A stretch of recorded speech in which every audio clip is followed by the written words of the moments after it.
Hey minions, welcome to Crank It Up. I'm Jim Price, and on this episode of King of the Hill, I will likely go off the rails talking about Valkyrie of the Vikings.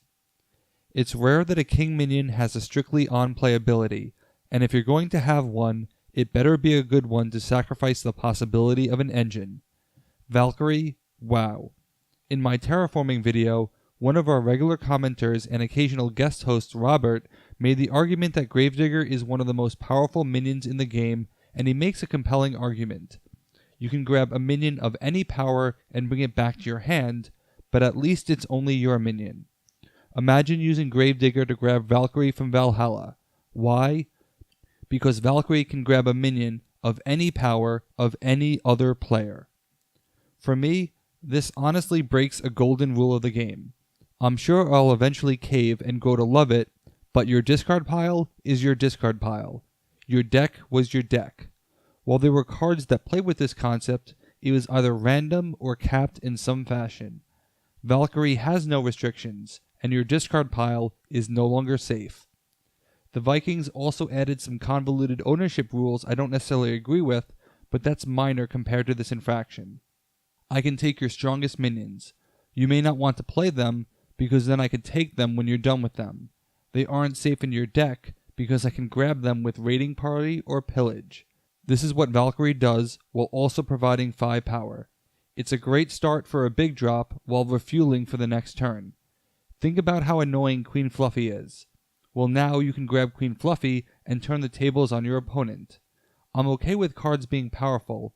I just don't like the idea of breaking what I consider to be a sacred rule of your discard pile being yours. With the discard pile being public knowledge, you know exactly what you are getting with Valkyrie. You get permanent control of this minion, something the kitty cats could never do.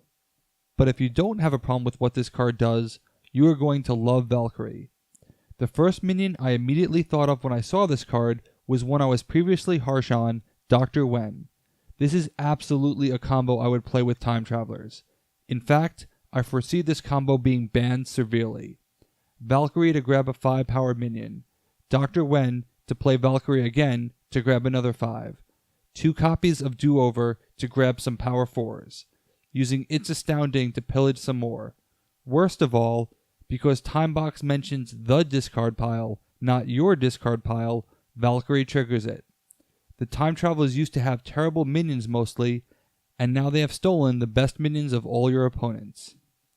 Obviously, Valkyrie is very powerful and draws her strengths from the strengths of her opponents. There was previously a defense against pilfer or cloning-based strategies, and I'm not sure they work here.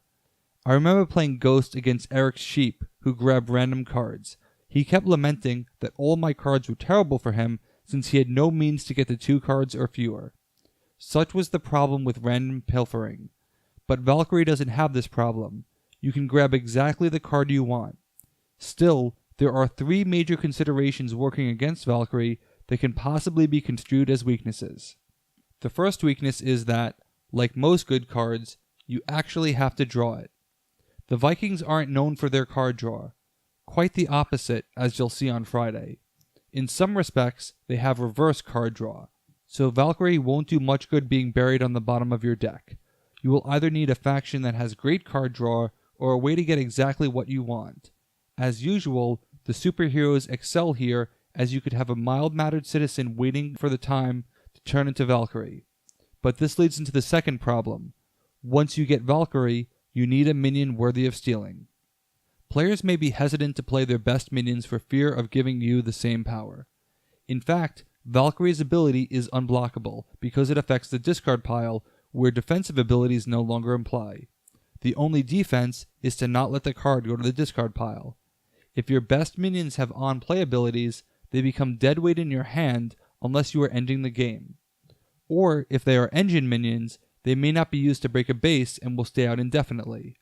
Bases are actually the most secure locations for your minions.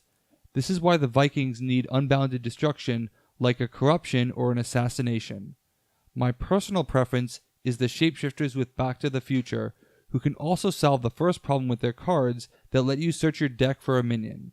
You can either convert the doppelganger into Valkyrie after Back to the Future destroys your intended target, or eventually transmogrify one of your minions to grab the Valkyrie. The Vikings have power boost needed to make this happen. The shapeshifters can also use really as an elaborate form of do-over to play the Valkyrie twice. Without a way to ensure that you have a target worth stealing, Valkyrie may never have an opportunity worth pursuing, so be conscious of that. The Vikings have enough cards to steal their lower powered minions that going for broke is okay with Valkyrie. Despite all this, there is still one weakness, and it is truly one of my favorite things about Smash Up. There is always a counter, and this particular one comes in the most unlikely of all places. A faction specifically equipped to handle the Vikings despite coming first. Not because their cards are so terrible that no one would want them, though that might apply too, but because their cards are opportunistically worded. The Ignobles. The Ignobles can take back control of minions they own, regardless of how that control was obtained. For all of Valkyrie's power, she cannot actually own the card she steals, and that is definitely a golden rule that should never be broken. This means that if Valkyrie steals a card, the Ignobles can take it back eventually.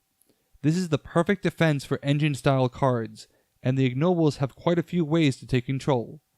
All of their cards specify controlling minions you own, a clause that never changed. In fact, Valkyrie stealing a minion and playing it counts as one of the 2 minions needed to bring out the Hill That Strolls, who can immediately take it back with its talent. Activate the Spy, Foot of the King, and Banner Call all do the same thing. But my personal favorite, and the most thematically appropriate, is Inevitable Betrayal.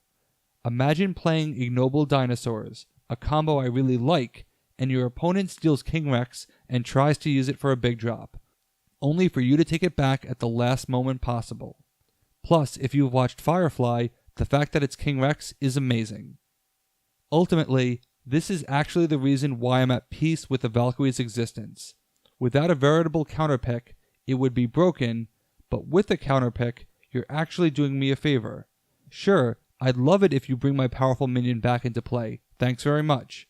I've always said that Smash Up is a game of counters and counter-counters, and I never would have expected the Ignobles to be a counterpick, but now they are, particularly with their Titan. Not to be outdone, the Vikings themselves are a counterpick with Valkyrie leading the charge.